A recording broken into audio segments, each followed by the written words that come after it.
cultivate thinking critically and communicating effectively about significant matters to help people live more attentive, responsive, creative, and meaningful lives. We offer a major in philosophy with an emphasis in ethics and social justice, art and creativity, or with an individualized emphasis on things like ecofeminism, linguistics and philosophy of language, philosophy of race, a wide variety of things. My experience as a student of the philosophy department really helped me to be adaptable, just knowing that I can take on unexpected things and kind of adapt to new situations has been a really valuable thing for me. Our faculty really care about student engagement. We really want to build student agency and autonomy. Classes in philosophy tend to be really heavy on discussion, a lot of reading, and then students come into class and we talk about what they've seen and what they've read and how they can apply that in other ways. All of the professors I have kind of feel like advisors. They want to kind of foster discussion. It helps us kind of get a wider range of perspective from each other. They want the students to participate and exchange ideas. Our graduates go on to succeed in life in a lot of different ways. We have graduates who've gone on to work as social justice lawyers, nurses, mental health counselors. As a social worker and a therapist, I've been exposed to people that just run the gamut from a lot of different backgrounds and life experiences. Having the philosophy background has really helped me find ways to relate and connect with people. I think that I have more confidence approaching those situations. Each year, we organize and pull off a philosophy conference that draws students from all around the region. The philosophy conference helps to kind of build skills around planning an event, working with other people to do that, reviewing papers and presentations, and also having the opportunity to present a big project ourselves. The experience of explaining your ideas and answering questions from an audience is really, really powerful for students. The philosophy department community is really strong, especially among students, not only because we have classes together all the time, but also because we have the Philosophy Coalition. We spend a lot of time outside of class, and we organize the conference together, and all those things really build a good student community, which is great.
For some, it's the first time away from home, a chance to find themselves, a time to discover their passions, explore the world, or advance their careers. No matter the reason, at Webster University, our students always come first. While honoring our past, Webster's mission compels us to move forward.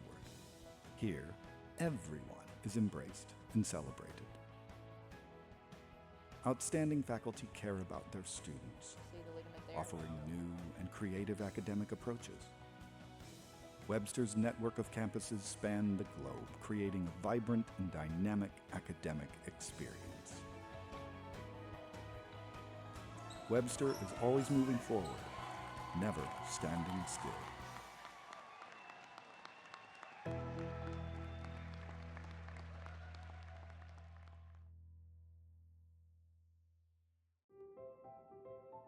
The BS in Biological Sciences is structured intentionally to provide a wide base of fundamental knowledge, but also to dive into it at a deeper level to make very strong competitive candidates so that when they graduate, they have a good chance of, reaching their goals and getting to where they want to be.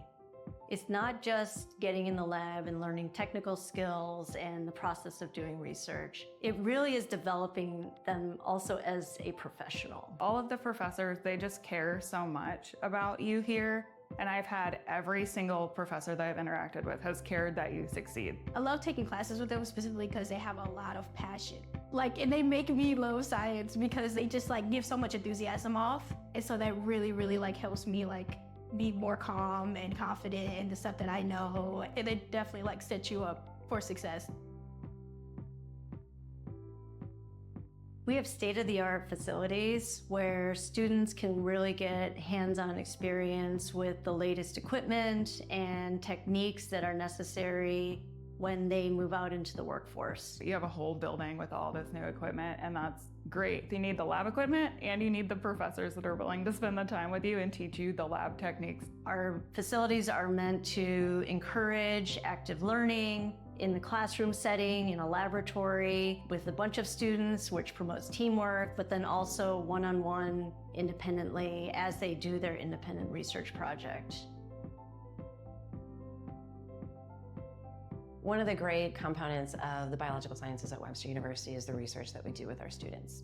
These are authentic research projects. They work one-on-one with a mentor here at the university. They go through the entire process from developing the project, writing a proposal, and then actually carrying it out. You're both learning at the same time. That's what grew my passion for research. Learning that you can be creative and you can do your own thing, and they're just very open and just give you a creative outlet to do whatever you need. It builds resiliency, it builds commitment. It takes students to a place where they start to own their work and they become very confident and they become young scholars, and that evolution is wonderful.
Webster University Gorillas. The SLEAC, the NCAA, and Webster University promote good sportsmanship by student athletes, coaches, and spectators. We request your cooperation by supporting the participants and officials in a positive manner. Profanity, racial or sexist comments, or other intimidating actions directed at officials, student athletes, coaches, or team representatives are grounds for removal from the site of competition. We thank you in advance for your cooperation. And now let's meet the starting lineups. First, the visitors on the scoreboard, the Panthers of Greenville University. At guard, standing 6'2", a senior from Compton, California, number 0, Malik Johnson. Fellow guard, 5'11", a senior from West Covina, California, number 3, Vincent Rodriguez. At guard, 6 feet 3 inches, a senior from the Bronx, New York, number 6, Kiari Patrick. At guard, 6 foot even, a senior from Atlanta, Georgia, number 7, Matt Glenn. At forward, 6'6", a junior from Las Vegas, Nevada, number 23, Taj Como. The Panthers are led by head coach Dr. George Barber in his 26th season. He's assisted by Paul Merrifield, John Fisher, Caitlin McLean, and Mo Smith. And now, Rock Nation, make some noise. Get on your feet and let's get for your Webster University Goals.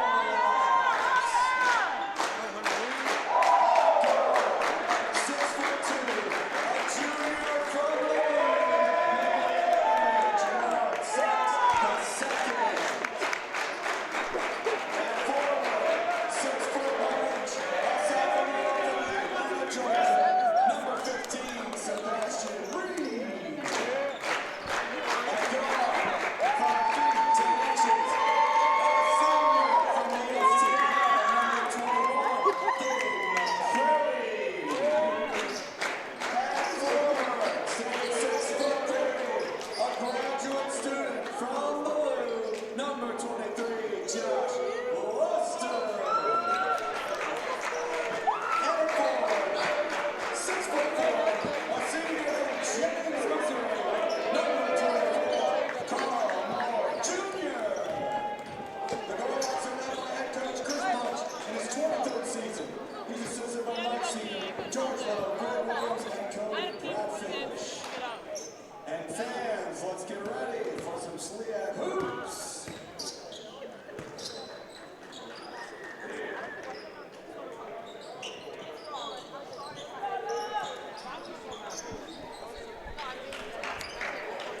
Hello, everybody. Welcome back to the Gorlock Sports Network. My name is Kellen Furmanek, and I am joined by Sriram Chidambaram. And we got a good matchup for you guys today as your Webster University Gorlocks are set to face off the Greenville Panthers. So, Shri, tell us about this matchup.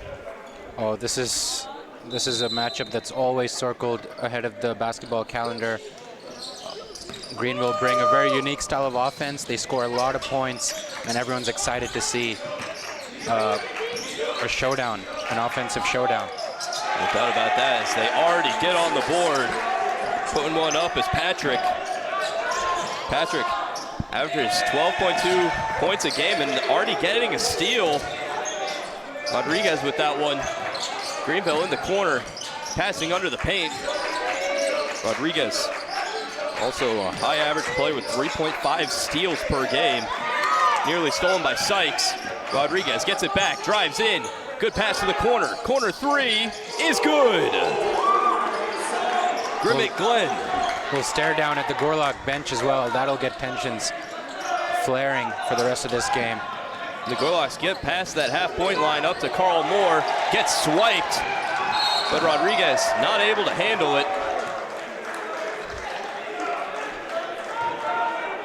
Knocked down a few of his own bench's chairs as his teammates fled for safety. We mentioned it too, the amount of points they score to the amount of points given up. Score an insane 110.6 points per game. However, give up 109.6. So just a 1-point difference between the two. If you look at their schedule and just the amount of points both teams score, you wouldn't believe it, man. It's an insane number to look at. A quick three taken, doesn't fall. Getting the rebound there is Luster. Luster, graduate out of St. Louis. And what makes this even more exciting is that these two teams are number 1 and number 2 in the conference so far. Webster number 1, 5-0 in the conference, undefeated so far, 6-6 overall. Greenville 4-1, 6-6 overall as well. So this game promises to be a big matchup, and also with a lot depending on it in terms of conference play and standings going into the postseason. No doubt about it. These two teams could very well be the teams that get that first round bye. Going up for it, Luster doesn't fall, gets his own rebound twice, and called for the foul is Greenville. It's Webster, head to the line. Great work from Josh Luster. I believe got either 2 or 3 rebounds there.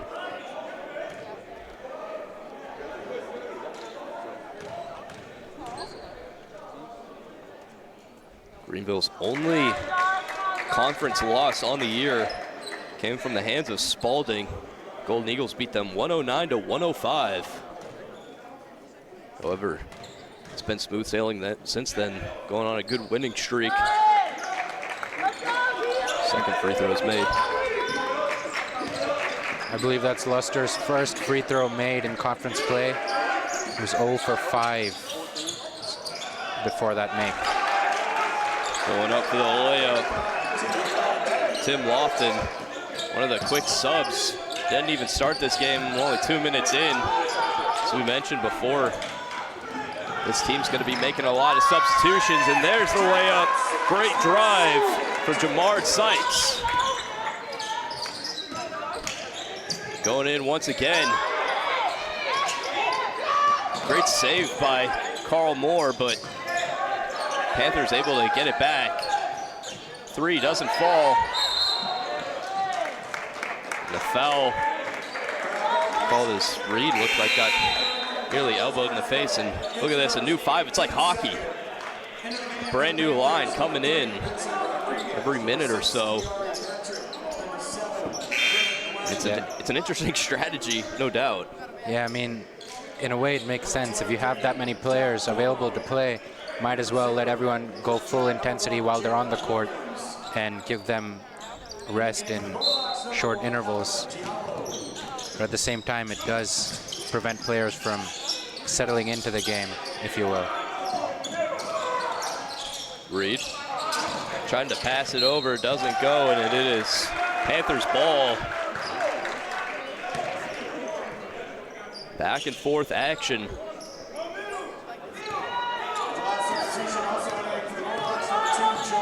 PA guy's got a lot of work on his hands. Putting up another 2 there is Glenn. And a quick timeout called for the Gorlocks.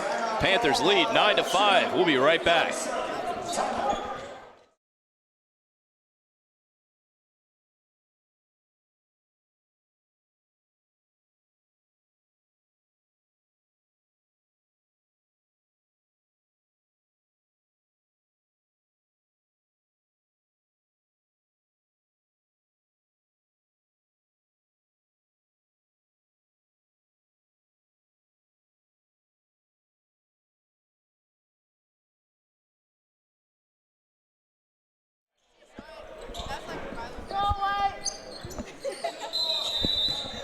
Back underway here in Grant Gymnasium. Gorlocks hold a 4-point deficit. Quick pass up to Carl Moore, gets the dunk. Carl Moore Jr. Way to get the fans excited early on. Just 3 minutes in, already a throwdown from Carl Moore Jr. I'll tell you, that's what they need right now, though, is gets blocked. Oh my goodness. Carl Moore Jr. putting up a clinic. But as I was saying, the Gorlocks need some energy here in this gym, and they're getting it. I was thinking about this on our break. This is more like street ball than anything, just this back and forth action, as there's another 3 from Grimmett Glenn. It's already up to 8 points in the first 3 minutes. And getting the steal, the Panthers once again going on a good run. Trying to find the inbound, not able to. Panthers once again with the ball. Out to Glenn, another 3 taken, doesn't fall. Carl Moore finally getting the rebound. Gorlocks just trying to get past their own half court. A couple of poor inbounds under pressure from the Gorlocks, and you can see how the tide turns. There's a three from Jonah Hibbert. One of the amazing sophomores on this Gorloks team. Have quite a few of them, including other huge names that you know, like Sebastian Reed, Justin Hugo, all getting a lot of playing time this year. It's going to be a good future for this Gorloks team. And it looked like, while going for that layup, Patrick stepped out. The philosophy behind this system is not waiting, not really spending 30 seconds or your full shot clock amount to put up a shot. It's put it up as soon as you can. And we can see so many shots going up. As long as they keep going in, we're going to have a huge amount of points on the board. Yeah, no doubt about that. And what I've noticed too is the Panthers struggle getting back, but obviously that's part of their game plan, is just keeping up that full court press and then scoring as much as you can, even if you do give the occasional free ball dunk to Carl Moore Jr. up. Three taken, and it's good. Adrian Alvarez. Panthers draining the threes, and the Gorloks under so much pressure. See what we're looking at here. That foul going against Greenville. The Panthers will take this because Alpha Diallo is under so much pressure to inbound, and as soon as he does get it off, he has to do it again.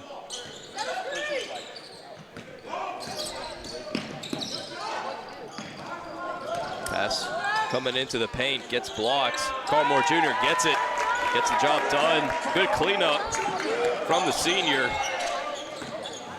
Another quick drive in, but stolen a good eye from Jonah Hibbert as he intercepted that ball. Pass up to Reed, puts it up, gets blocked. But called for, oh, excuse me, it went in. I believe it was goaltending. Yeah, that's right.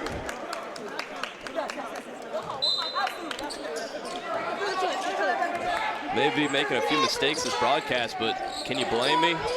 It's going so fast, and man, swiping that ball. It's Gabe McCrary. McCrary trying to find a man, gets it to Moore. Good move by Moore. Gets fouled.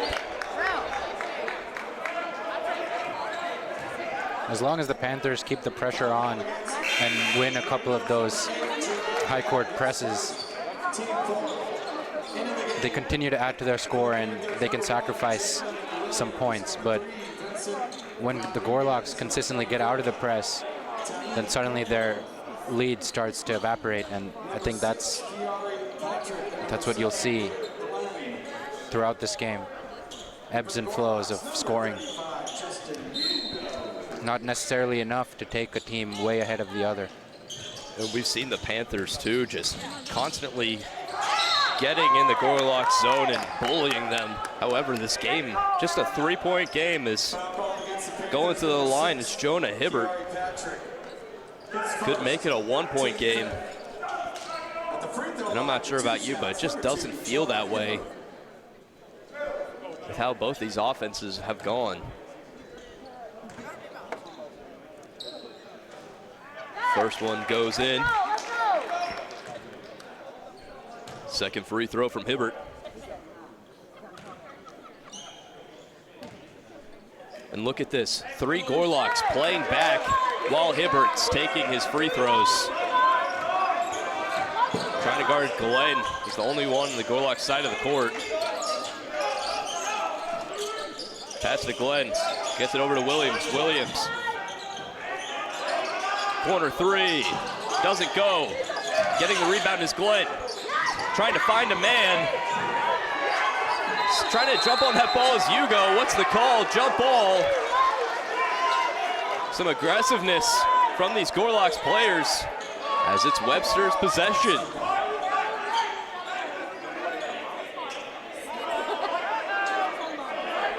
Just goes to show how much both teams want it. Top 2 teams in the SLIAC battling it out. Hibbert, it's 2 men on him. Panthers quickly getting it. Another steal. Dekes a shot from the line, gets a good pass over to Patrick and gets the job done. And that inbound going right into the Gorloks bench, and a quick turnover for the Panthers. But it looks like a tech called against Greenville.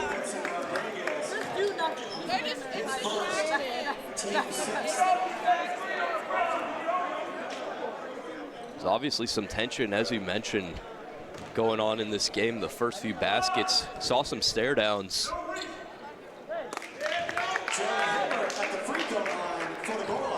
Webster sending Hibbert to the line. Already makes his first. Second is also good. So the Gorloks will take that tech.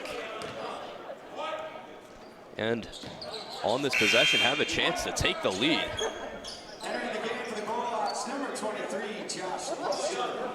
Every player on the backcourt for this inbound. It's the inbound over to McCrary. McCrary up to Hugo. Gorloks get past that half-court line. Putting it up, and it's good. Great work from Jonah Hibbert as that inbound goes out. And it's Gorloks' ball.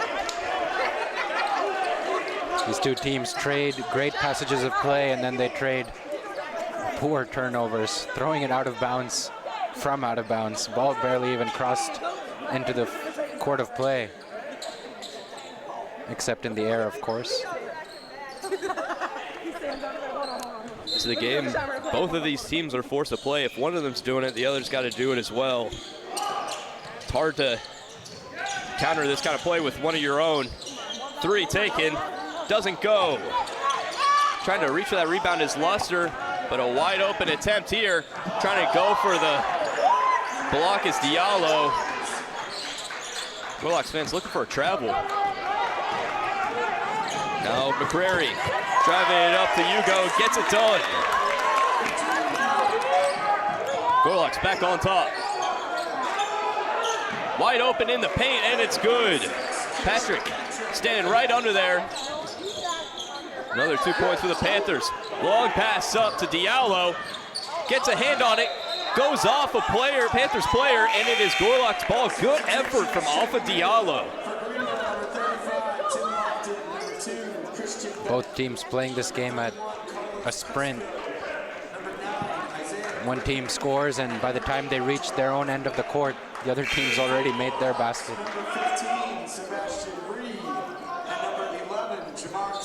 More subs coming in. Sebastian Reed, Jamard Sykes. Sykes, the leading point scorer for the Gorloks in points per game this season. Ball remains alive. Still in possession of Webster. In the paint, McCrary gets it. Great awareness to turn and finish. He knew no one was there behind him to contest his shot.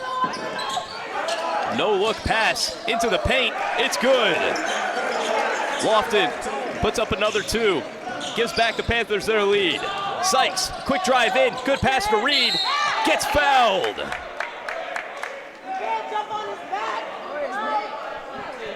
Foul call against Greenville, number 35, Timmy Upton. His first. Team 7. 2 shots, number 15. If you look at the foul board, 0 fouls for the Gorloks, 7 for the Panthers. Could quickly get in some foul trouble, not just the players themselves, but also the bonus. Could be devastating for this Panthers team. However, Reed missing both frees. Greenville back on the attack. Passing around the arc. 3 is good. Gerard Webb getting in on the action. Gets his first points of the game. 2 in the corner on McCrary. McCrary passes it to Reed. Reed has space. 2 men on him. Gets fouled once again. 2 dangerous fouls on Reed in consecutive plays. Question is, can Reed make their free throws to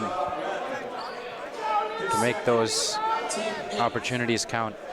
Good find for McCrary to make this whole play happen. Yeah, no doubt about that. We've seen multiple times McCrary and other Gorloks players just cornered in the corner, no pun intended. But a lot of times they've been able to find that out. Goes back to Reed, doesn't work. So another free throw missed. And there's the first foul on the Lux. That one going against Sykes. Fans not happy. Team first. Entering the game for Greenville, number 0, Malik Johnson, number 3, Vincent Rodriguez, number 6, Keelan Patrick. Some more subs coming in for Greenville once again. The PA announcer has his work cut out for him with all these substitutions. I was thinking you should get paid overtime, but how about hazard pay? Because this is a lot, and especially with these inbounds and passes going awry. It's a dangerous job. Bunch of contention at the net, and they finally get it in. If you missed it, Patrick getting the points on that one.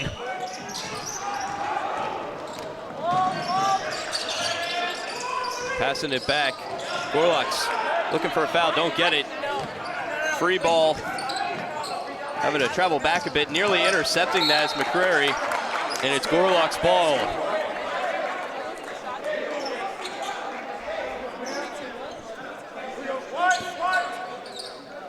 Gorlock's now face a 6-point deficit. Looking to crawl back on that lead. Pass to Luster. Luster finds Sykes. Sykes driving in.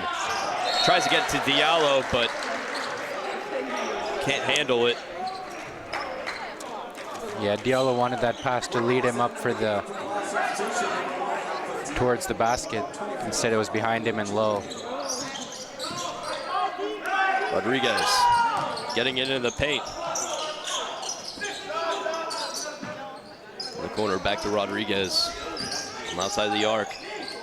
Tries to fake a mid-range, doesn't go. Passing game from the Panthers now as the Gorlock's able to steal it.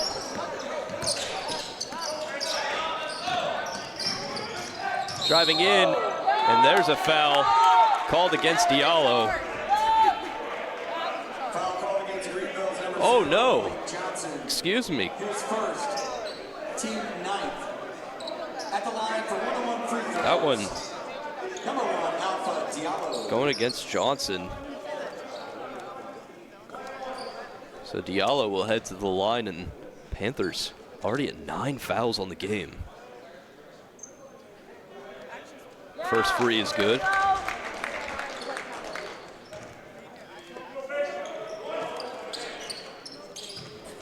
Second one on its way.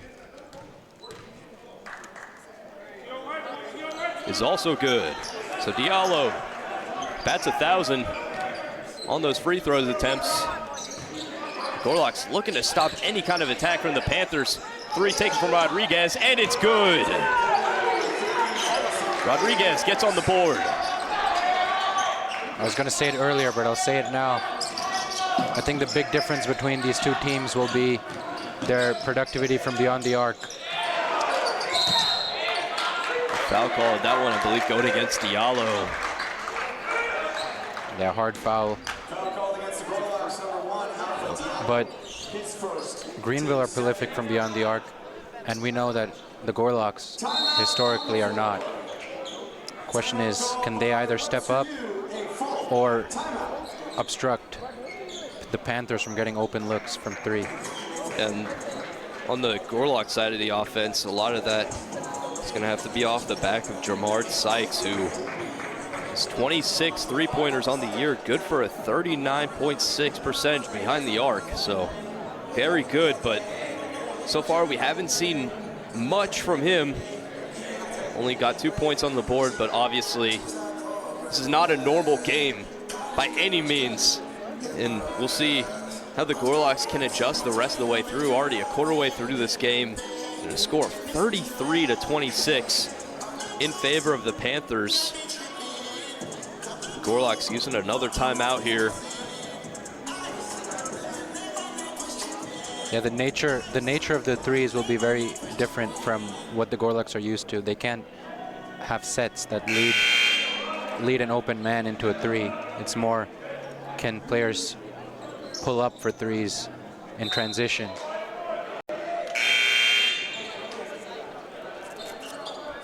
Yeah, you're absolutely right about that. Still have a passing game going on, but obviously a bit more frantic than their usual passing. So, and as I mentioned before, I don't think I stated it too clearly, the Gorloks are almost forced to play Greenville's game here, as if Greenville is going full speed, Gorloks have to go full speed. So, need to look out for that, and as I said, try to adjust throughout this game.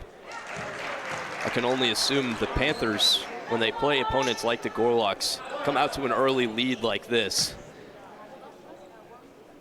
But if the Gorloks are able to figure out their game and create good opportunities like they have with this pushed up offense that the Panthers have, then it could be a lot closer.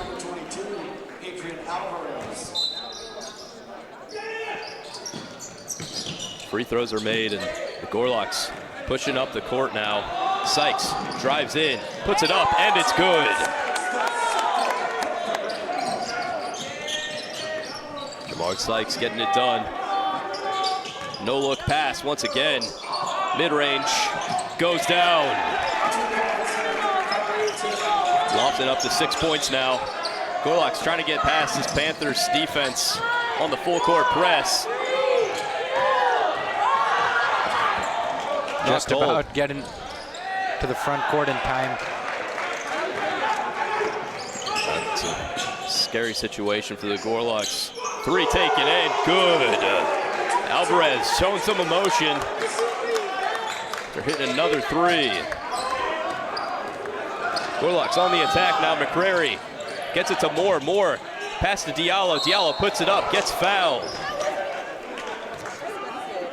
Webster now in the bonus. His second, team 10. 2 shots, number 1, Alpha Diallo.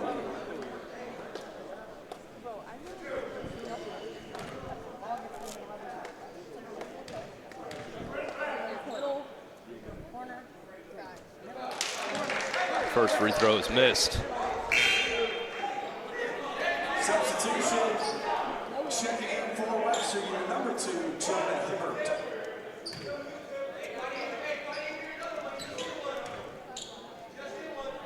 Second one on its way. And it's good. And for the Gorloks, number 15, Sebastian Reed. Gorloks have had trouble hitting their free throws throughout this season, shooting just under 60% from the line compared to their opponent's 68%. But this is the game where you need to step it up. This seems like they're going to get quite a few of them. Often called for stepping out.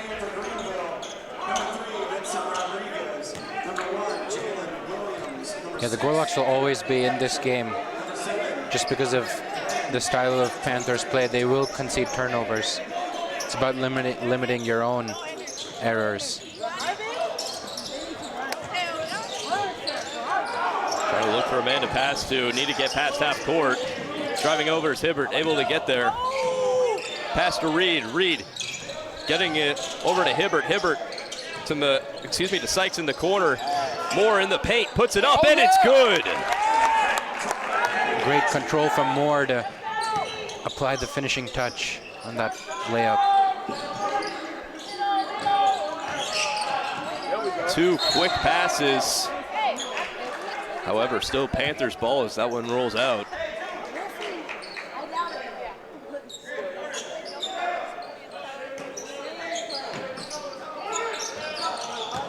In the paint, trying to go up to block it of the Gorloks, not able to, getting his own rebound. Como doesn't work. Como once again gets fouled.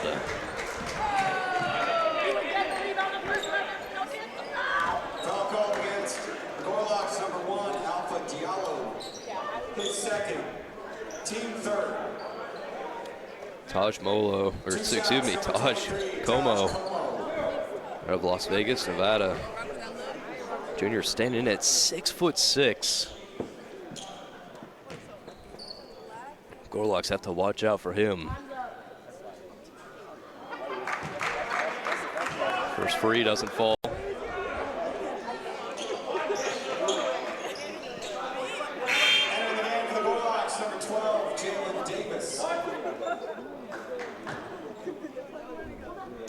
Davis coming onto the court. Second free falls.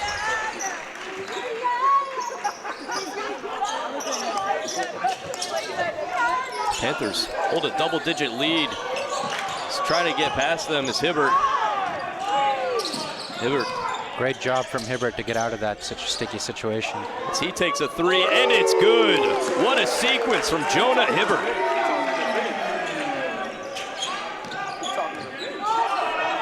Hibbert already up to 12 points on the game. He's knocked down a pair of triples, says Hibbert.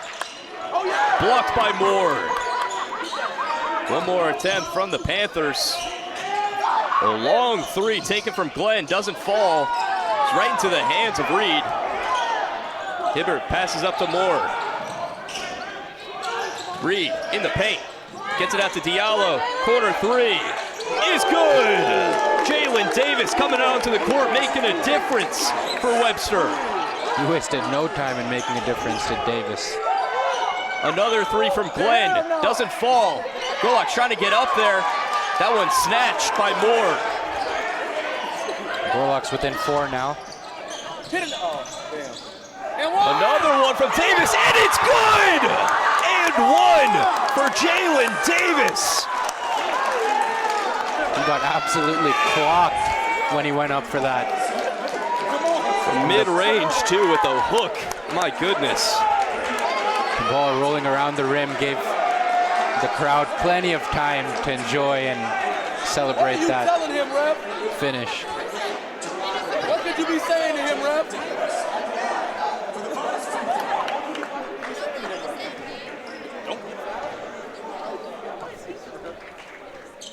The free throw doesn't go, but still a great sequence from Jalen Davis.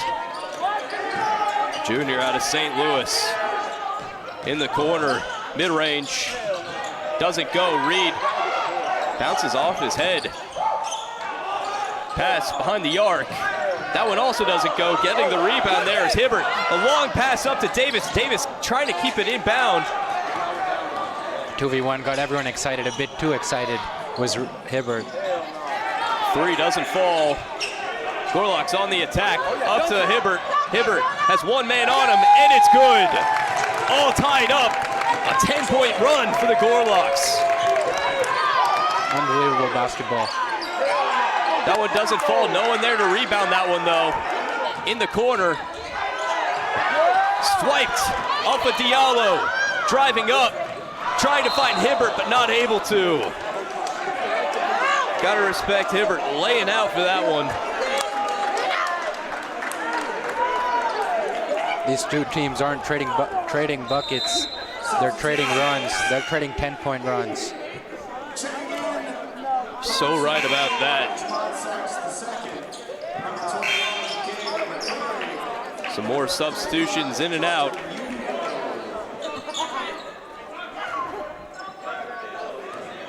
McCrary coming back onto the court, as well as Jamar Sykes. Looking to gain that lead back are the Panthers. The mid-range doesn't fall. Sykes lands on that one. Called for a jump ball.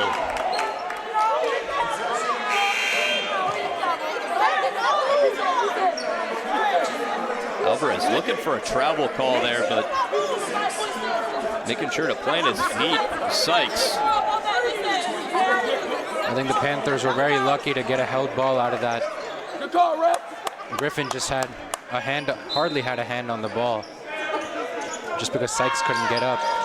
The no-look inbound goes over to Glenn, doesn't work. Glenn keeps it in. However, it falls right in the hands of McCreary, who is already running back to the other side of the court, and the Gorlocks have the lead.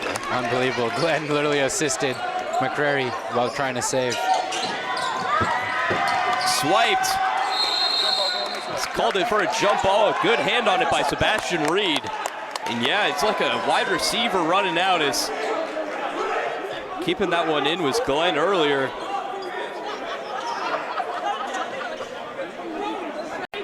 Gorlock's taking the inbound.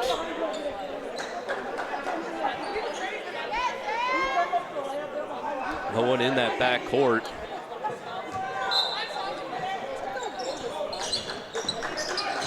Prairie tries to get it to Reed. He gets fouled.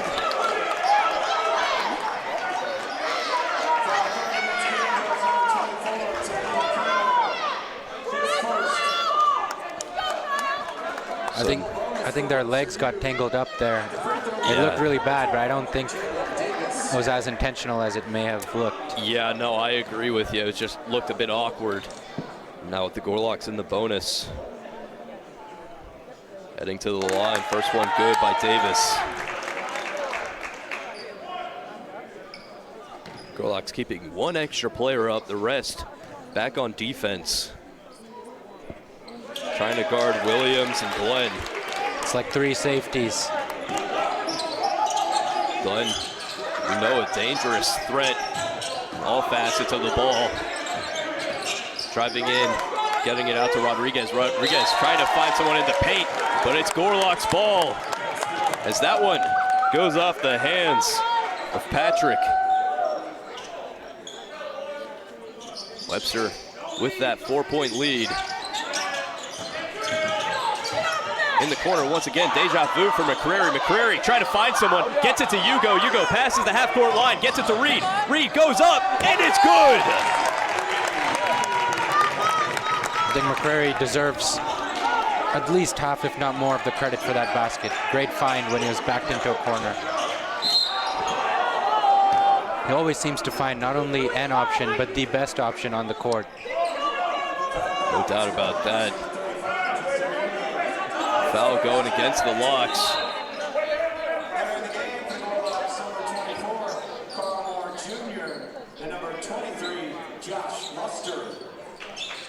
Luster coming back into this game. Hugo and Reed leaving.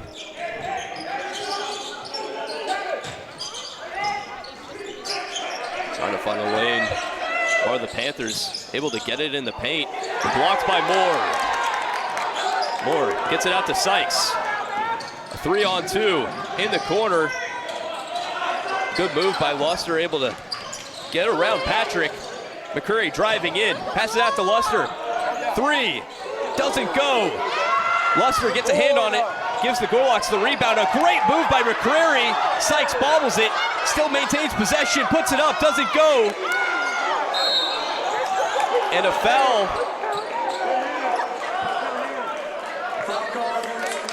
That one going against Davis, but man, oh man. What a sequence. Yeah. And the Gorlocks don't really have to worry about fighting for those types of balls, as obviously haven't taken too many. You don't have to worry about those free throws. Due to the bonus, jumper doesn't go. That one looks to be off the hands of Luster. Fans not happy with it. Inbound taken from Alvarez. Alvarez getting it out to Webb. Webb drives in on his knee, still gets the pass. Another one into the paint. Gets fouled once again.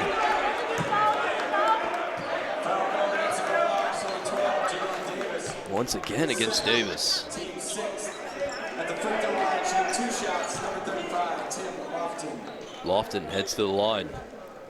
Lofton will try to put a stop to the 16-0 Gorlocks run. There it is. Laughing that one off. Bounces 3 or 4 times off the rim.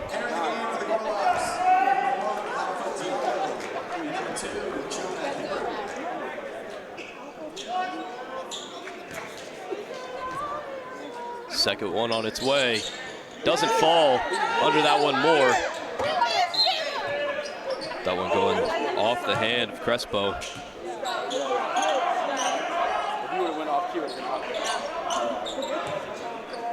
Inbound taken from Luster, gets it to McCreary. McCreary, good one to Luster. Trying to find a Meng. Diallo, passing the half-court line. Puts it up after a two-step, and it's in. It looked to be off the hand of Webb as that one went in. It looked like McCreary got the last Gorlock hand on it at least. Both teams fighting for the rebounds. Greenville gets it, three, doesn't go. Crespo with the rebound. One more attempt for the Panthers. Mid-range, doesn't fall. Another one, and it's good. Tim Lofton.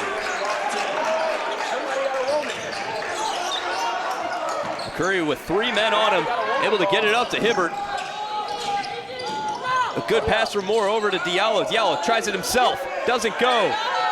Moore looking for the rebound, however, goes into the hands of Lofton. Nearly bobbles that one out of bounds. Weber keeping it alive, mid-range. Doesn't fall.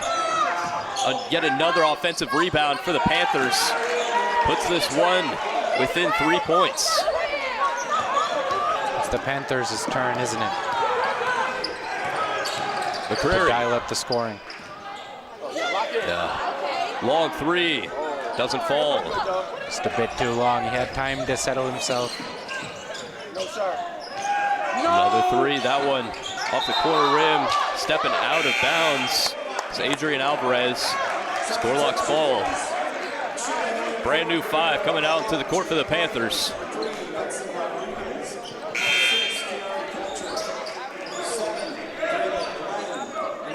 One of them including Grimmick Glenn. Both of these teams got to be gassed heading into the locker room in 2:30. High pass. Gorlocks can't get it out of their zone. Rodriguez. Wide to Glenn. Glenn takes his three. Doesn't go. Diallo gets a tip on that one. That one rolls out off a Panther.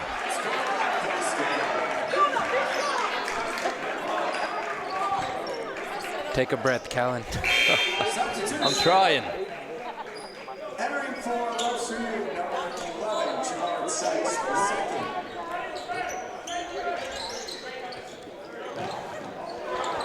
Good pass coming in.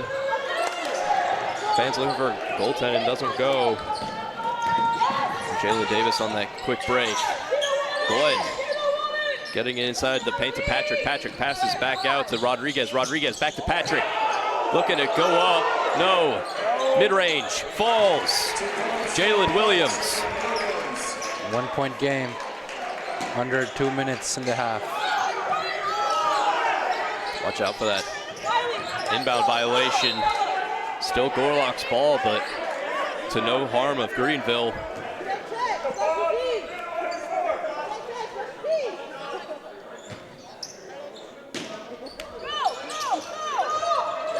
Davis driving up instead, short inbound coming in. Getting the steal though is Rodriguez. Rodriguez into the paint, takes it himself, and it's good. Panthers get back that lead. Score 50-49. Sykes, good move. Out in the corner. Nice pass. Hibbert gets the pass over to Davis. Davis to Hibbert. The three doesn't fall. Hibbert gets the rebound. Luster, wide open three, and it's good.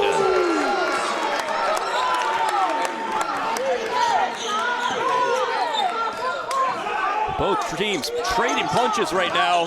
The Gorlocks taking back that lead 52-50. Gorlocks getting the rebound. Getting fouled is Jalen Davis.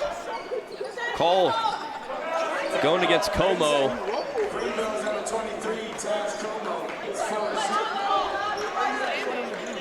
It's so funny, the Gorlocks game plan on the free throws. It looks like a player got a tech, but no. All the Gorlocks playing back. They're not bothering about that potential offensive rebound. Means you got to hit both. Jalen Davis, first one, is good. For Greenville, 35, Tim Lofton. tell you what, Kellen, it's good to see the Gorlocks attempting threes and looking confident while they attempt those threes. Normally give up open opportunities from beyond the arc, but now they're not only taking them, but they're trying to create more. Agree with that completely. As I mentioned earlier, when the Gorlocks were down by double digits, just about figuring out this Panthers team, as many teams before them this season have been able to.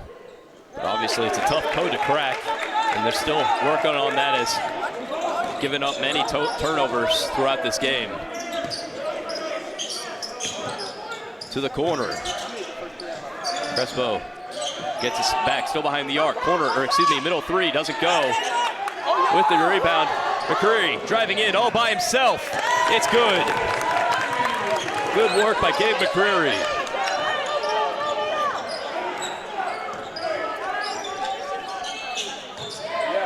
That one tipped out by Sykes.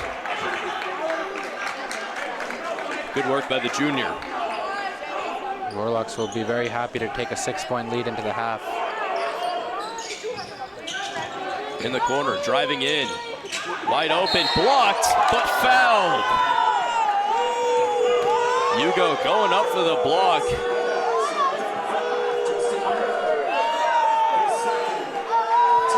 However, gets called for the foul. Is heading to the line is Alvarez. First free is good.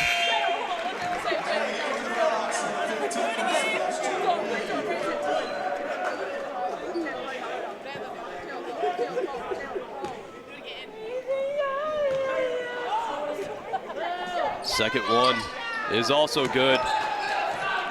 So 2 free throws hit. Gorlocks have one last chance here. McCreary driving in, puts it up, doesn't go. Reed gets the rebound. Diallo gets the job done, cleaning it up. One last chance of the Panthers. In the paint, puts it up, getting fouled. Oh no. Gorlock bench not happy with that one.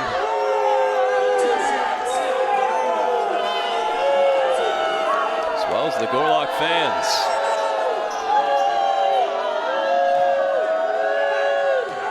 So 2 free throws for Isaiah Griffin will likely end this half. First one lips out.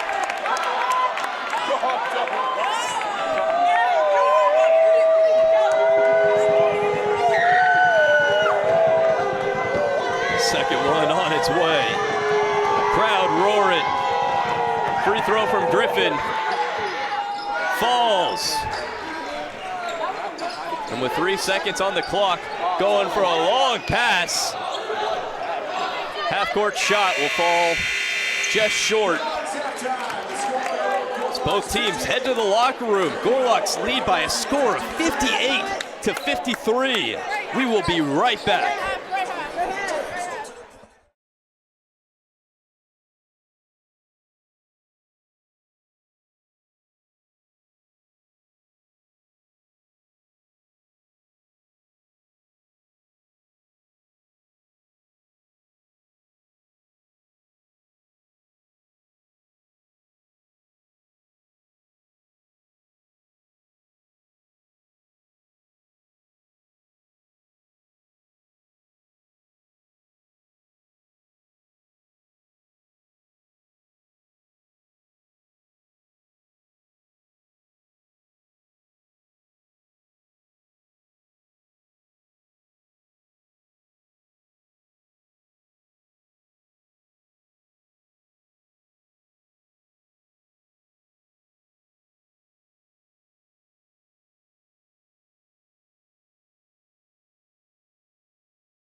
I've always had a passion for film. When I came to Webster University and saw the actual creative process, the collaboration aspect of it, I fell in love. I knew that is what I wanted to do. I've been able to be a part of a lot of classes that have a lot of hands-on production, which is very useful for following those career paths and attaining those goals. All of our equipment that we have, it's helped me be able to develop a skill set that I feel like I get to learn and I get to grow on myself. We can rent out whatever equipment we need from the media center, which just gives us access to a lot of very high industry level standards. Even after graduating, I'm finding that I run into the same equipment that I used here out in the real world. They use the same type of LED panels and walls and equipment that we use here in Sverdrup. I love the fact that I was able to operate this type of equipment this early in its development stages. I don't think any other college other than Webster could offer something like that. As a game major, the School of Communications makes it really easy to help me collaborate with film majors, audio majors, and animators. I've worked with film teams to film in front of the LED video wall, and it's very, very amazing to work with them, and I learn so much. There are classes where the game design, the animation, and the video majors all collaborate for projects and big events. My professors have been amazing in just preparing us for all of the different aspects of our careers, giving us a space where it's a bit safer to make those mistakes and you can still come back from it has been very, very helpful. My favorite day of class was when they had invited 10 different industry professionals to talk to us. We got to ask them questions and I got to make connections. That's why I'm grateful to be at Webster, to be able to have these opportunities and get these connections with all of these amazing professionals, and it gives me hope that I'll be able to get a job in the future. The equipment that you use here and the situations that your projects and your professors put you in, they are absolutely applicable to the real world environments that you will step into once you graduate.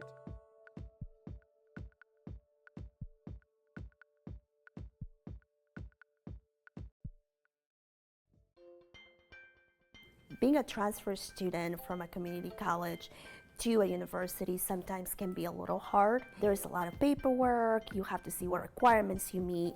It can get overwhelming. However, at Webster University, they were able to walk you through the process, the application, the financial aid office, admissions. So it's not just one person, it's a whole team behind it. I started as a transfer student from a community college, and the reason why I started there was because I have no idea what I wanted it to do. Being a transfer student gave me the opportunity to kind of explore and see different options for me. I remember taking a tour, and in the tour they told us how the classes are smaller than a normal university. And to be honest, that kind of scared me a little bit, to have the one-on-one with an instructor. However, it wasn't until I actually went into the classroom and have the interaction with the professor. They want you to be successful. They want to help you. They're not here just to teach you a class. They're here to actually push you to be better and to find yourself. When I was a student back in the community college, I was shy. Even though I got all my homework done, I got all my classes done, I never actually got involved. Here at Webster, I felt like I fit in perfectly and I was able to show the real me. And that's something that I don't think I will be able to do in another university.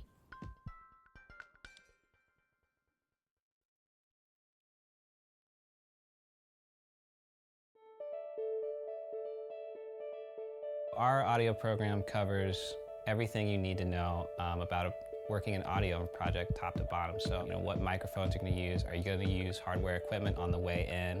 Now it's in your computer. What plugins are you going to use? We learn about all of that here. From the basics, you would then develop your skills even further, work together with your classmates, set up sessions, you go on location recordings around campus, around the city, work with professionals outside in the field, and try new things out. The facilities that we have are abundant. So we have 3 studios. We have Studio A, B, and C, all with their own different capabilities. And then we have our live room, which is our big room that we have full bands come in and we set up and we hold a lot of equipment and gear in there for all students to have access to. There's so many options here. We've got our new facility that's actually ready for Dolby Atmos mixing. They've given us the opportunity to already start working on this brand new cutting edge technology while we're students, before we're even out in the field. Most of our faculty are working professionals, so the advice that they're giving us are active, and it's not just coming from a textbook, it's real life experience coming into the classroom. It's not like a huge lecture class where I'm just one student of many. I really do feel like they know who we are, and we're always available to go during office time and talk to them. They care so much about what we learn and how we learn it and how we use what we learn for the future. We have the opportunity to go out on an internship. It was a really great opportunity to take these skills outside of the bubble of school versus what it would be like outside of that in the real world. The people I've met here and the techniques I've learned have already led to real-world employment opportunities. And a big part of that is the Audio Engineering Society Club that's here. Through AES, you connect with professionals outside of Webster. You connect with a whole international organization of what it means to be in the audio community. It's building relationships for the future. We do collaborate with other departments. We've worked with animation students, the music department. We also work with film students as well. Being able to collaborate is so much fun and challenging in its own ways because it shows you the different avenues that you could take in the audio field. It's a smaller community, and I feel like it's really close knit. Everyone's a resource for each other. I've made friends here that I will continue to be friends with. Being here at Webster has just made me grow more as a person, in my friendships, in my family life, and my work life, and I just feel like a better person overall because of it.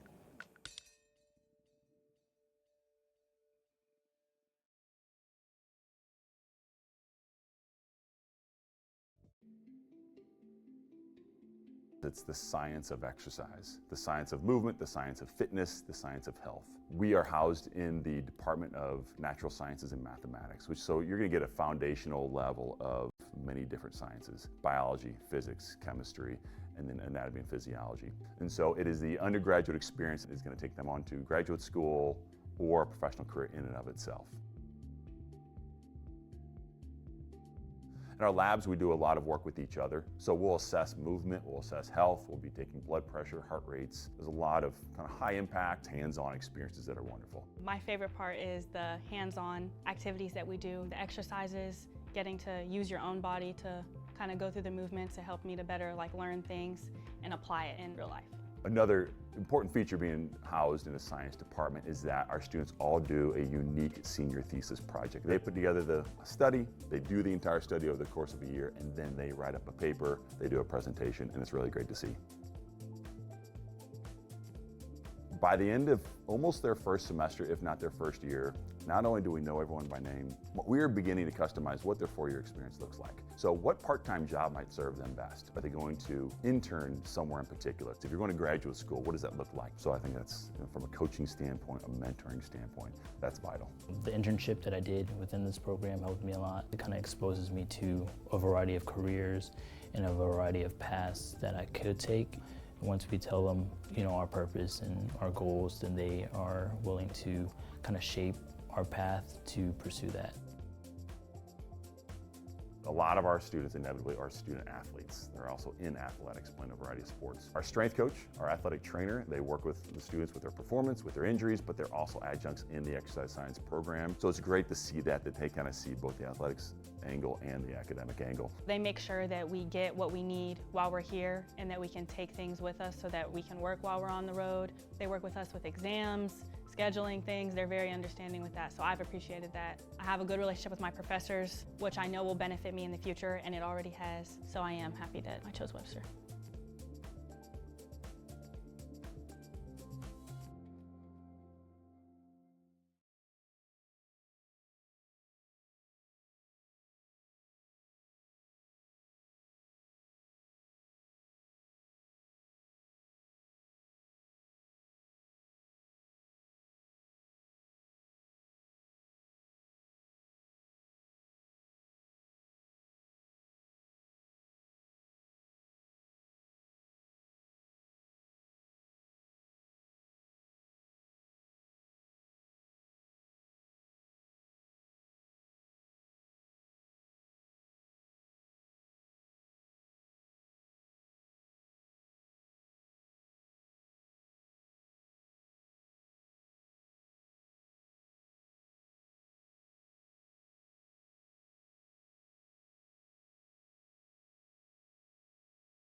Back underway in the second half here on the Gorlock Sports Network. Your Webster University Gorlocks hold a 58-53 lead against the Greenville Panthers. So Shri, what are we looking at for this second half? Second half is going to be very interesting. Gorlocks have to keep the Panthers under control. We've seen leads swing both ways. Seemingly unassailable leads have been trumped. Yep. What about that? Reed gets a long pass and puts up a basket from a good pass from Carl Moore Jr. Before that, though, putting up a bucket, Carlos Crespo. So both teams trading punches. And a quick start, as we figured.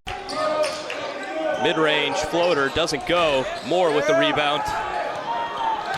Luster driving up, gets it to McCrary. McCrary, pass back to Moore. Moore using his size to get in there, and good. Such a soft finish off the board, off the rim. Getting the rebound and putting it up and in. Tim Lofton in the first half had 7 rebounds. One of the leaders in rebounds on the team with 6.8 per game. So already beating that in the first half. And Reed puts up another bucket. Gorlocks starting this second half strong. Subs coming in. New 5 men.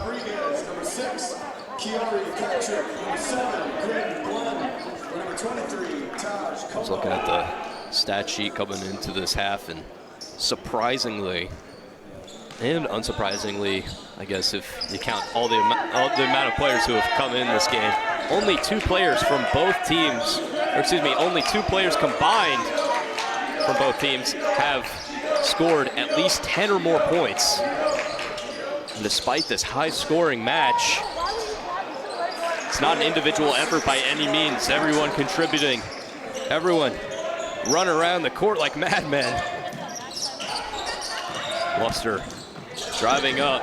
Reed, once again, gets fouled. Well, after the first few minutes in the second half, there are now 4 players in double-digit scoring. So there you go. Everyone's around that mark. A lot of players on 8. Goes to show how well the points are being spread among the players today. 3 players on the court for the Gorlocks. Each have 8 points. One of them being the man at the line, Reed. Once again, Gorlocks putting 4 men back. But 1 man takes the free throws. Just covering that defense. Reed now up to 9.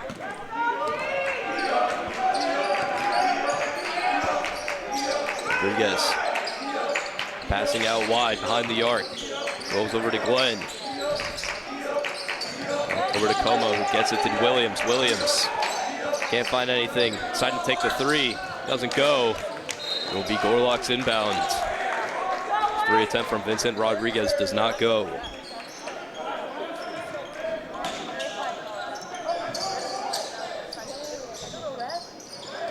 High lobber. Somehow Gorlocks able to maintain possession, however, gets stolen by Jalen Williams. In the paint, putting it up, and it's good. Really good from the Panthers. They know that Gabe McCrary is the one the ball cannot reach. He is the main passer for the Gorlocks. And a great sequence from the Gorlocks. However, a foul called before the bucket gets put up.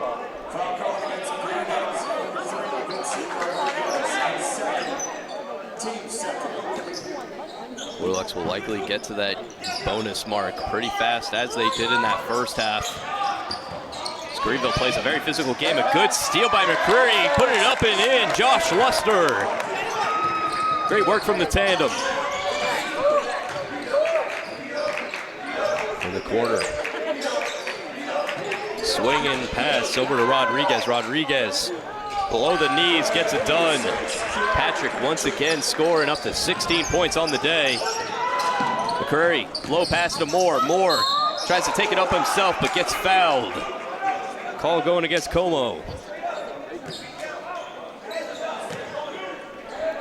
Foul called against Greenville's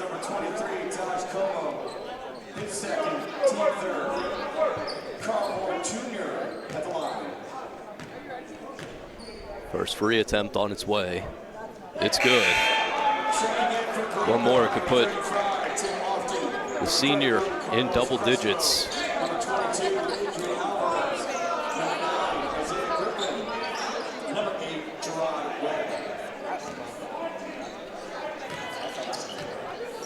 All four guys playing back for the Gorlocks. Meanwhile, all five in their own zone for Greenville. Just resetting everything here after more subs coming in. Corner three taken. Doesn't fall. Webster with the rebound. Trying to find his man. Gets it up to Moore. Reed open in the side. More Greenville players getting back. However, Moore says, I'll take it myself. Puts up another bucket. Quick pass in the paint. Now outside the arc. Driving in. Another one. Open three for Alvarez, and it's good.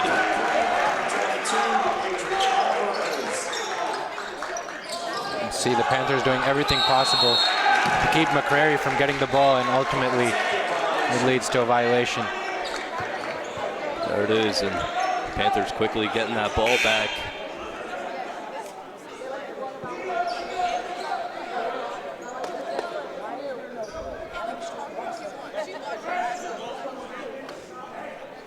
So many points in these first 4 minutes.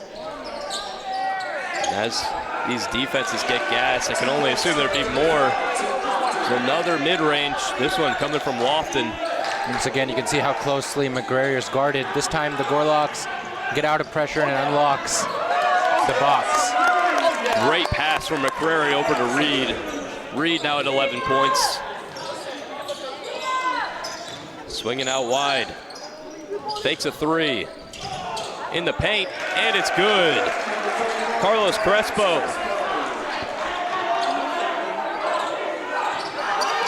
Trying to take a long pass up to McCrary. No foul called on either side. Panther is down, but play continues. Going up, having to limp over. McCrary puts it up, and it's good. And a timeout called. Gorlocks still holding that lead, 75-70. We'll be right back.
Play continues here on the Gorlock Sports Network. Webster still holds that 5-point lead.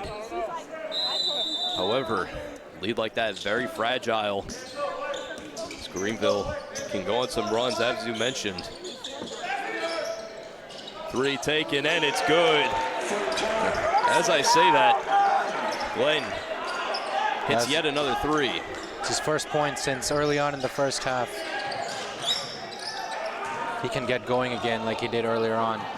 Could spell danger for the Gorlocks. Floater by Reed, gets his own rebound. Another one up, doesn't go. Panthers get the rebound. With it is Williams. Williams driving in, trying to find a man, but gets fouled. Foul called against the Gorlocks, number 11, Jamar Sykes, the second. His second, team first. Into the game for the Gorlocks, number 12, Jalen Davis. Call against Sykes, and interestingly, fouls not too horrible for the Panthers as it was in the first half.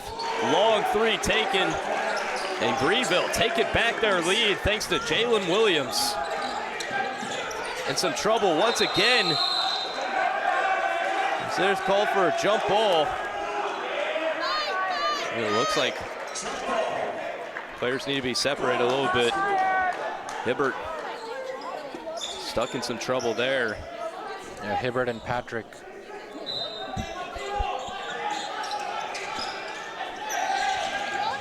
Players going down, another foul. That was a nasty looking collision. Called against Williams. Is Williams going over the top of Davis? Davis still holding his head a little bit. Looks to be fine now. Webster looking to get out of trouble. Looks like they will. Pass up to Hibbert. Trying to get that quick pass over to Diallo. Doesn't work. Gets fouled there. Tosh Como will head to the line as Gorlock slow to get up. Looks to be Hibbert.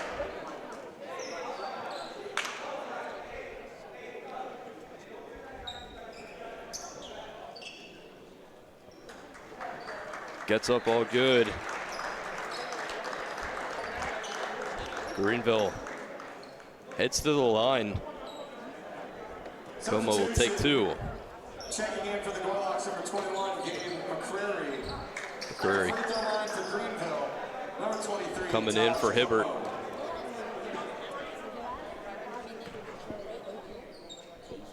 Webster on a bit of a scoring drought here. Need to get back in this one as can easily increase that gap. Greenville. I think the Panthers have kind of figured out that as long as they can keep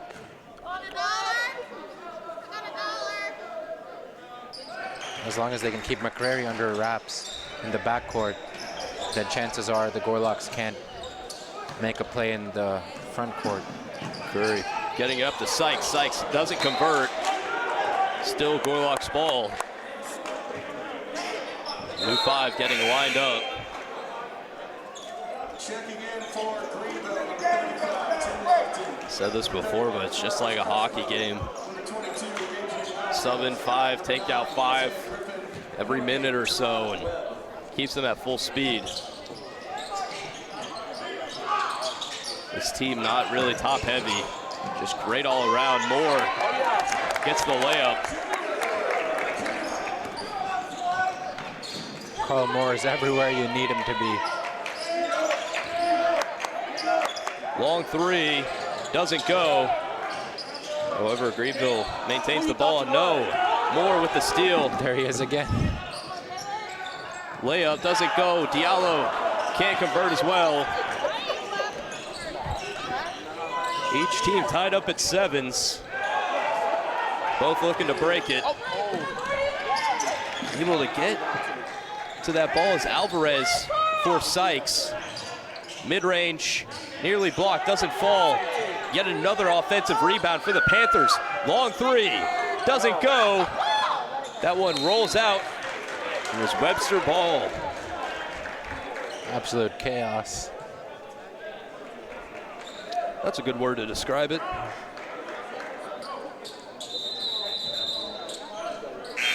Substitution, checking in for Webster U, number 23, Josh Luster. Number 35, Justin Hugo. Sophomore and the graduate, Hugo and Luster coming back into this game. McCurry gets swiped in the paint. Mid-range is good. Crespo getting it done. Taking back that lead as well. Gorlock's looking to strike right back. McCreary puts up the layup. Nicely done by McCrary to get that over a bigger defender.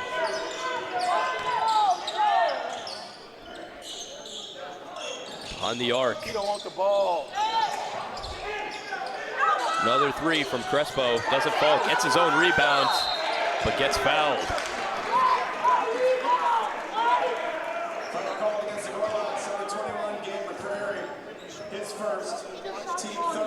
McCrary called for the foul.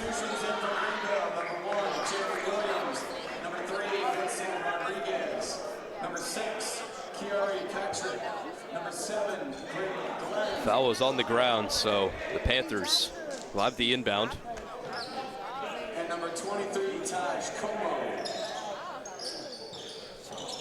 23.5 remaining in this second half.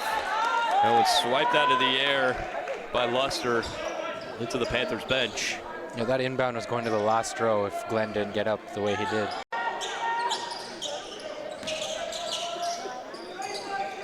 Looking for a lane. Driving in, it's Williams. Williams passes back out to Rodriguez. Rodriguez over to Glenn. Glenn goes in but gets swiped. Oh! And another foul going against the Gorlocks. Fans not happy with it. Man, oh man.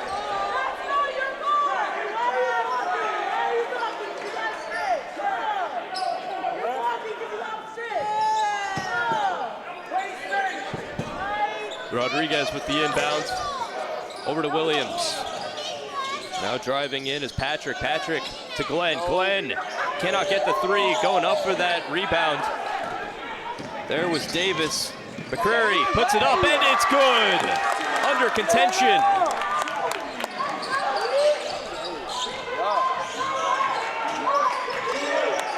In the corner. Panthers looking for something here.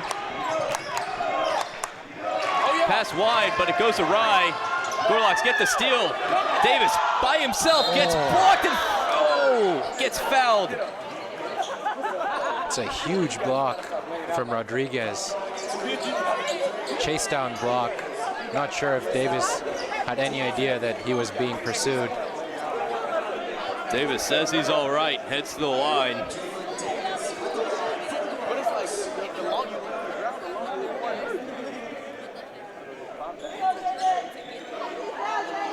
So obviously the problem we've seen throughout this game, a common theme for the Panthers, is while they're scoring a lot, giving up a lot of good chances and empty breakaways.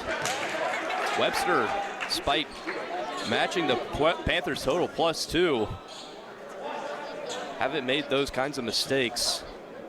Still, Panthers just so aggressive in their game, able to keep it close. And this is going to be a fight till the very end. Davis puts up another point, extends the Gorlocks lead to 3.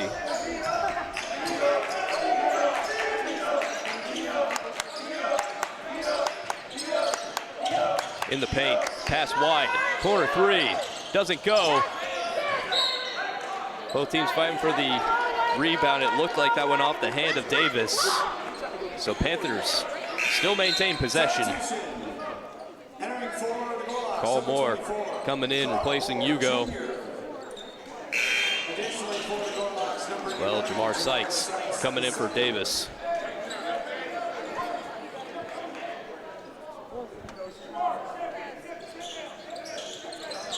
Inbound behind the arc. Glenn driving in, a good pass. Getting fouled. Good work by Como. His first, team 5th. Como's headed to the line quite a few times this game.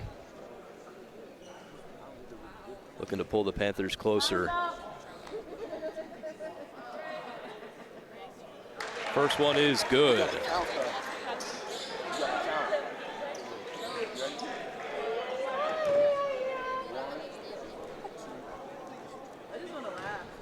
The second.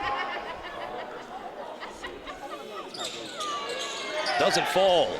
Gorlocks get the rebound. Gonna have to fight to get out of their zone though. And they're able to. Luster gets it over to Diallo. Back to Luster. Over to Sykes in the corner. Carl Moore trying to find a lane. Has 2 guys on him. Diallo gets it to McCrary. 3 attempt from Sykes. Doesn't fall. Luster gets the rebound. Gorlocks get another opportunity. In the paint to Moore. Driving is McCrary over to Luster. Luster fakes a 3. Mid-range shot. Doesn't fall. Goes into the hands of Glenn. Glenn takes a three, and it's good. Panthers taking back their lead once again. 14 points for Glenn. Over to Moore. Moore going up.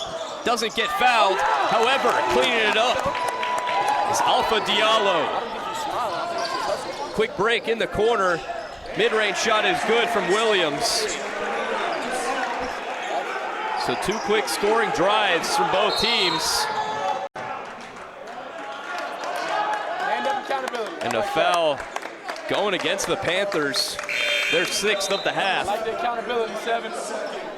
I like the accountability, 7.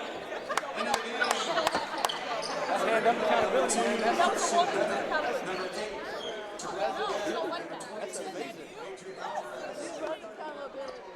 Hand up accountability. I like that. You know what I'm saying? That's on me. Taking the inbound is Luster. Still Gorlock's ball, now just a bit further back. You own that. Own that foul. Jalen Davis. Davis coming back into this game. As we approach the 10-minute mark, these two teams are neck and neck. Gorlock's 84, Panthers 85. And as we expected, a high-scoring bout.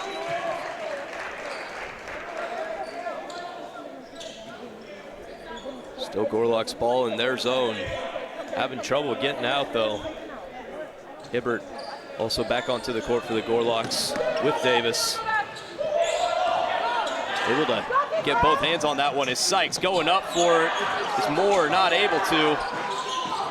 Looks to be in pain. Mid-range shot doesn't fall. Sykes gets the rebound. Hibbert passing behind the arc. Looking for Elena's Luster. He finds it. Doesn't go. Gets his own rebound. One more attempt. Gets fouled.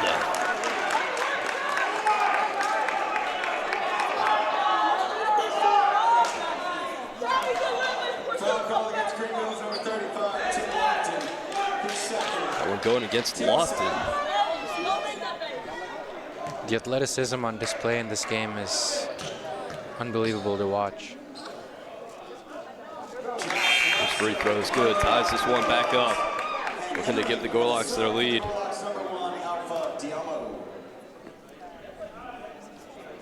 Even if you're not an avid basketball watcher, you can appreciate the athleticism of these athletes. Second one doesn't fall. So we're knotted up at 85 apiece. With only 10 minutes remaining. Good job there from Davis. Gets fouled. Keeps that one inbound on the close side. Some great effort. It's Webster heading back to the line. Just 2 fouls away from the bonus. 2 shots, Jalen Davis.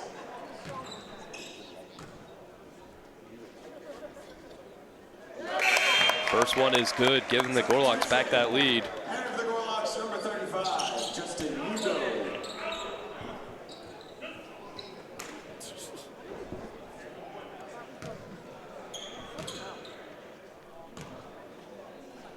Second one on its way, and it's also good.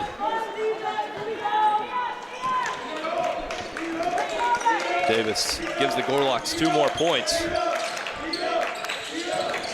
In the paint, Webb. Webb goes up, gets blocked by Hugo. Davis by himself gets another 2. Nicely done by Davis. He had to wait for that ball to reach him. Looks like a foul called against Webster.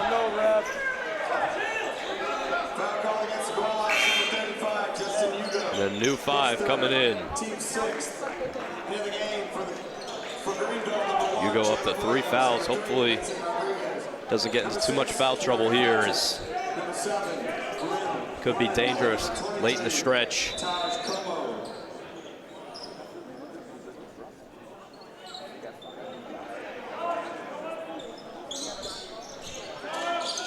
Long pass, inbound, excuse me.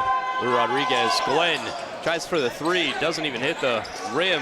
However, he'll get another attempt, and that one good. That was a unique looking shot. As you can see, he's limping. He almost heaved that. Yeah. Off balance. He still made it. Driving in, Luster. Finding Diallo. Diallo gets it to Yuko, puts it up. Gorlock's quick to get back on defense, though, as driving in are the Panthers, and Patrick putting it up. Williams gets the basket.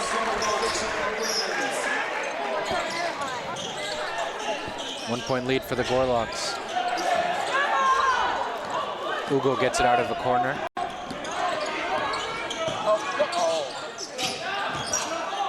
Puts it up, and it's good. Good work from Luster. He's trying to drive in as Rodriguez, however, gets fouled.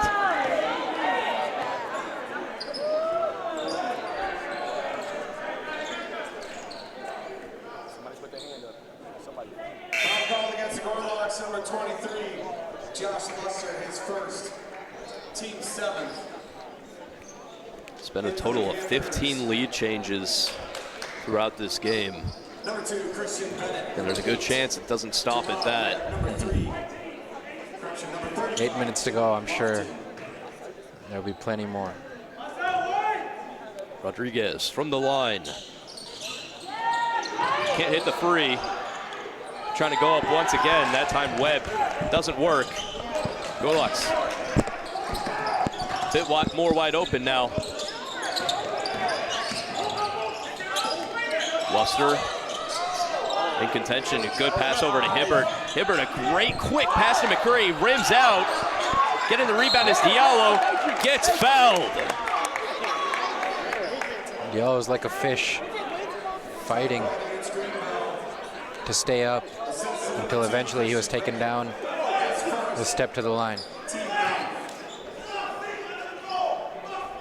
Just some great effort all around from each individual player throughout this game.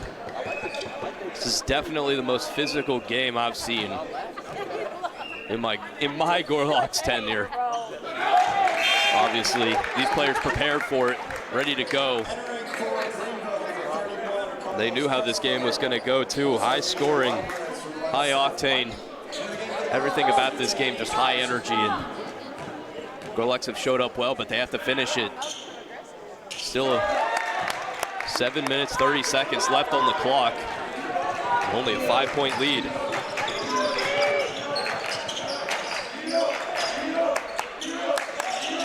In the paint, looking for a pass is Lofton, able to get it back to Crespo. Crespo, back to him. In the corner, Crespo drives in, puts it up, doesn't fall, gets his own rebound, gets fouled. Diallo lands on him. Great job by Ugo initially to prevent an easy opening. Plenty of lanes did open, but he was always there protecting the rim. Well, Crespo is able to get his own rebound. First free does not go. Substitution.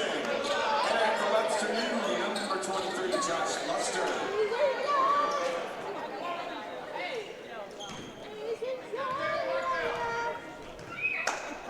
Second one on its way, and it's good.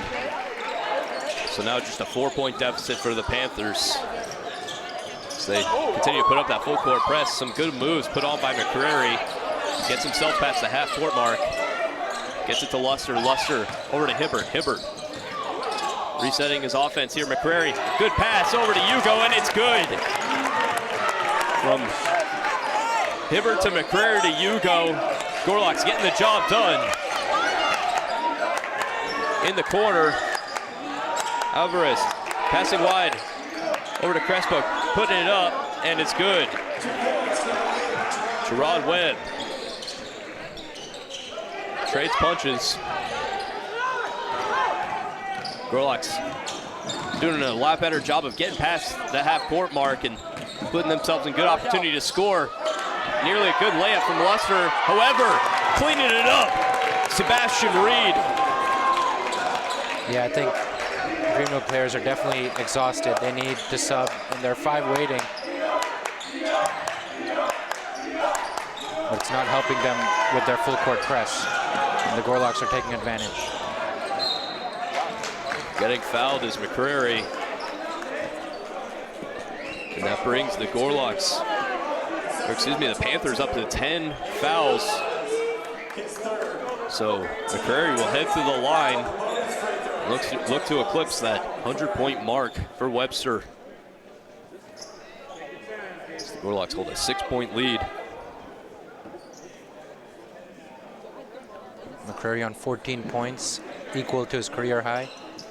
A chance to overcome that. First one does not go.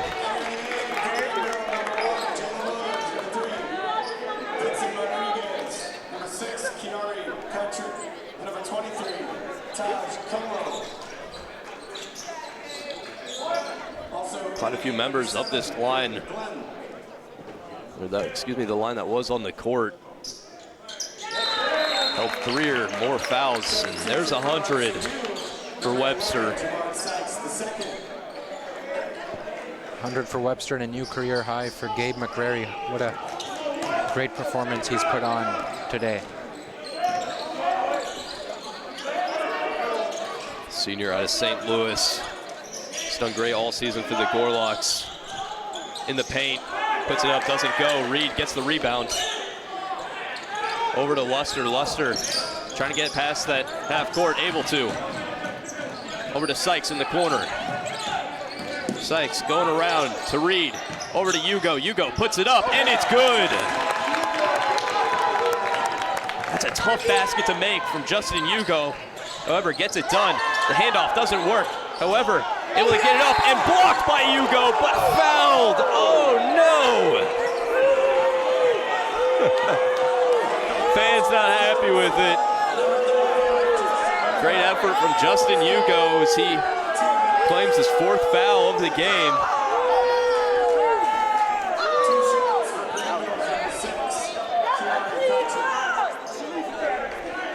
Patrick goes to the line. Next foul puts the Panthers in the bonus as well. Still a lot of game to play as well. First free throw missed. Gorlock supporters doing anything and everything they can to put the Panthers off while shooting free throws. We were talking about this before the game though, but the attendance for Webster basketball and all Webster sports has been excellent so far in these first few seasons. And especially today, the stars have really aligned with students coming back for the start of the semester this week. And just the weather outside, you kind of have to be indoors to have some sort of entertainment. I was going to say, getting into the gym after stepping in with about 12 inches of snow on the ground definitely helps your morale. Don't want to be out in that cold weather. Gorlock's ball in there, the Panther zone, excuse me. Inbound going to Diallo. Diallo resets.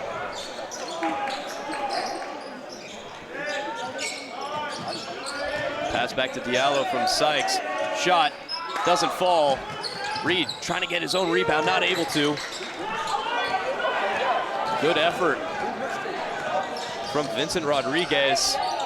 He creates a drive, puts it up for Patrick. Patrick now up to 19 points on the game. And now just a 6-point lead for Webster. Reed had a very good look from close. And instead, Greenville take it the other end and score twice. Yeah, stolen and putting up a basket, Rodriguez. And there's another timeout. So good sequence from the Panthers. Cuts the Gorlocks lead to 4. We'll be right back.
Just 4 minutes, 30 seconds remaining in this game. Already a score of 102-98, so 200 total points throughout this game for both teams, and it's only going to go up. Gorlock's trying to get out of their zone, able to. Rushing in is Sykes, gets it to Reed. Reed goes up, gets fouled. Nearly an and one. We're off to settle with a few free throws.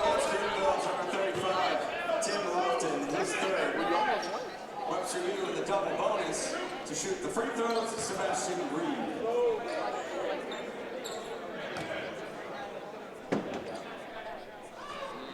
First one does not go. Gorlocks need to hit these free throws late in this game,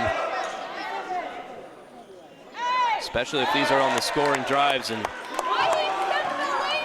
Reed hits his second, so putting that lead up to 5. Some good passing. 3 does not go. Panthers getting their own rebound. One more. Also doesn't go. Webb, 2 missed frees, and wide open is Hibbert. Let's see if he can get it. Yes! Exceptional job by McCrary to get that off. Defender was doing everything he could to prevent it. Just great work, and Greenville with the mid-range, taking it as Lofton, doesn't go. Getting another offensive rebound and getting it done.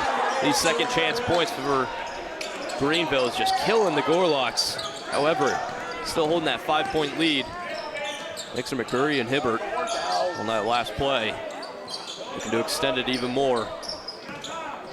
Gorlocks leading with close to 3 minutes left. They can dictate turns, take their own time. And there it is, Sebastian Reed, up to 16 points now. And this Greenville team so dangerous to work on time management with. If you're the Gorlocks. However, getting the rebound there and getting out of trouble is Diallo. Getting a good hand on it. Vincent Rodriguez splaying out for that ball. Forces it out of bounds.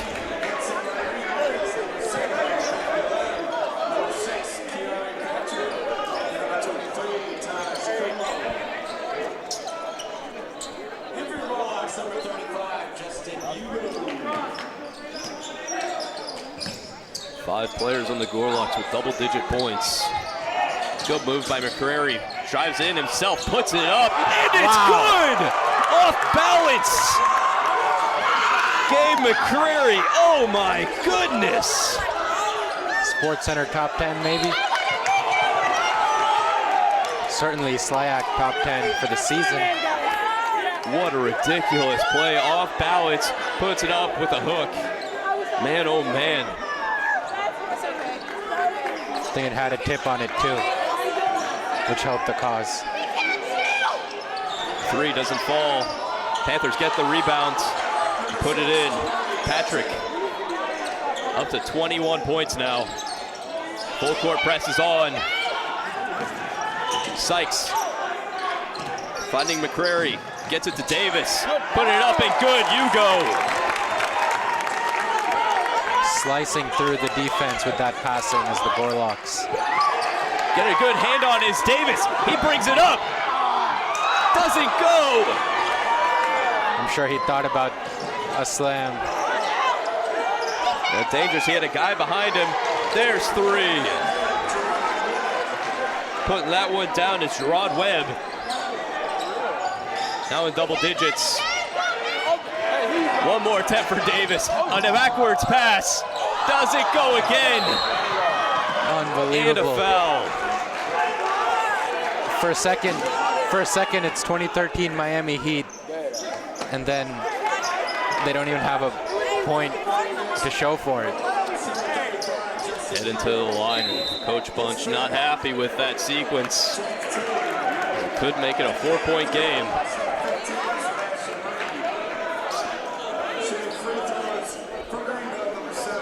So points they'll tell you they got to make.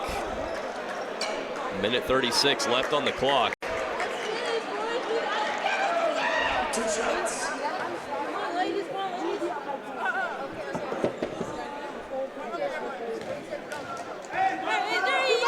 First free attempt from Glenn. is good.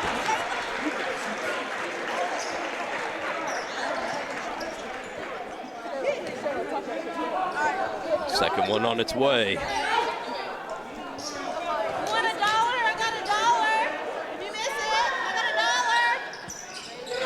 And it rims out.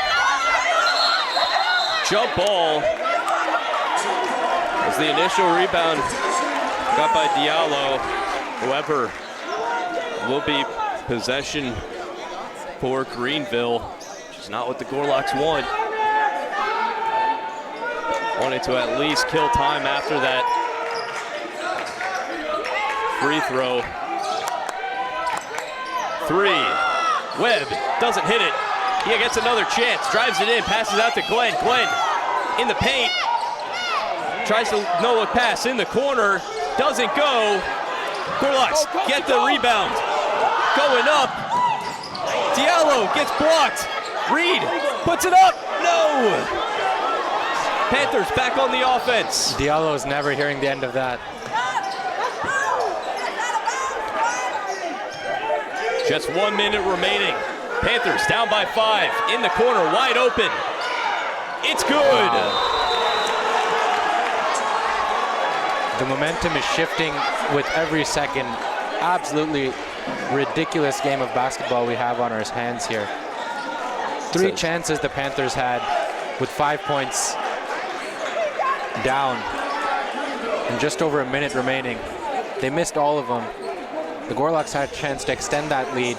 A huge block from the Panthers, and they go down the other end, and suddenly it's a 2-point game, 53.1 on the clock, and a lot of anticipation here at Grant Gymnasium. Yeah, as I mentioned before, any lead against Greenville, so fragile, just with how they play, and obviously the Gorlocks, their main focus right now is just getting past that full court press. If they can do that, they have a good chance of scoring, but they can't give up those points on turnovers.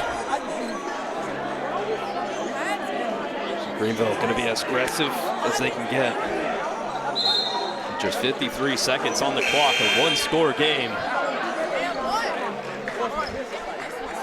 Rodriguez, their steal leader, takes the court. The Gorlocks could easily be boasting a 6 to 8 point lead right now if they had taken those easy opportunities in the past 2 to 3 minutes. Yeah. This lineup on the court for the Gorlocks, very fast. Not super big though. It's both Hugo and Moore are on the bench, able to get the inbound. Gets it up, past half court, but great save from Sykes. Sykes gets it over to McCreary. McCreary back to Reed. Want to keep the ball away from Reed, the worst free throw shooter on the floor right now. They get fouled. Heading to the line is Sykes.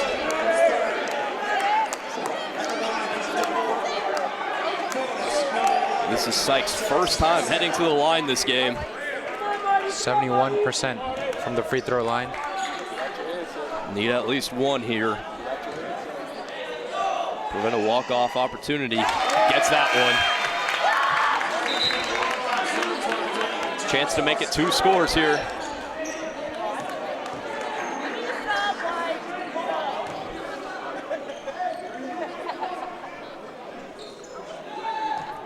Sykes lining up his shot. Doesn't go. Still a 1-score game with 34 seconds on the clock. Driving in, taking 2. Doesn't go. Gorlocks have a chance to end this one. No more shot clock. Putting it up. Doesn't fall. No foul. Gorlocks cannot foul anybody here. Behind the line. 10 seconds. It's winding down. Webb can't hit his 3. Glenn cannot keep it inbound.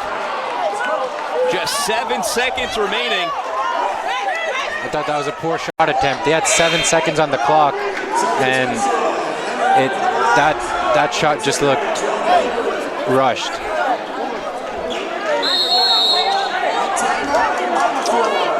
Timeout.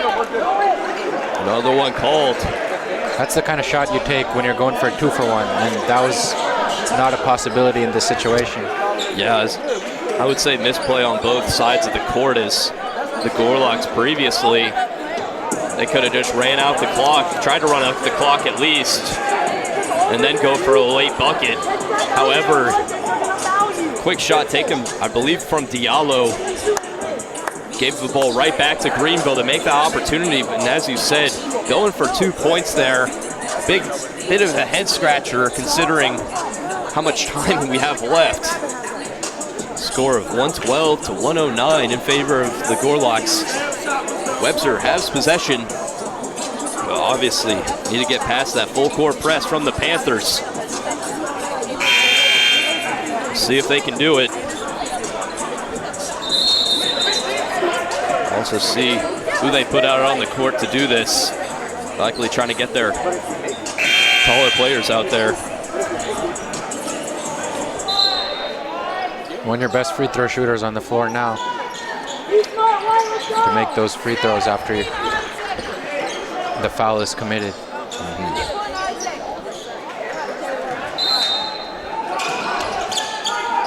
Try to get it to Luster. Driving up, gets fouled. 5.3 on the clock. If he hits one, this could be the dagger.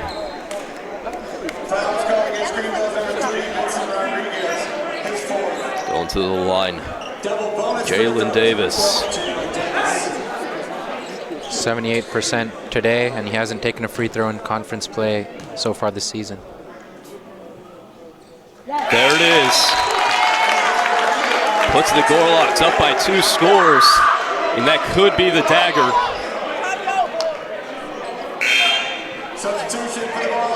Put up an extra one for safety.